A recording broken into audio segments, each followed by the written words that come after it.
Good morning fans. Magluto ang balbako nga baboy. First, pabukalan ay pretuhon ang aswete, pamantang-tang ang aswete, butang ang lamas, ahos ug sibuyas, paghuman butang ang pork nga gikan kay pabukalan ug kaduha. Butang din ang ginger, pawala sa langsa-langsa.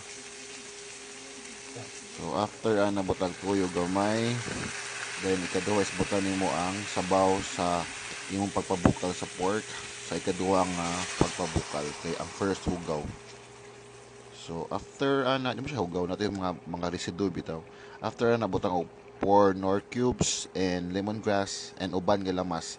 So napoy onion leaves and more onion leaves plus napo na siya oy red pepper. Wala lang nakuha sa video. Sorry. So after pabukalan, tama sa malata, butang ang salt, pampainhan sa lasa and especially ang bitsin. Di ko muluto ay bitsin.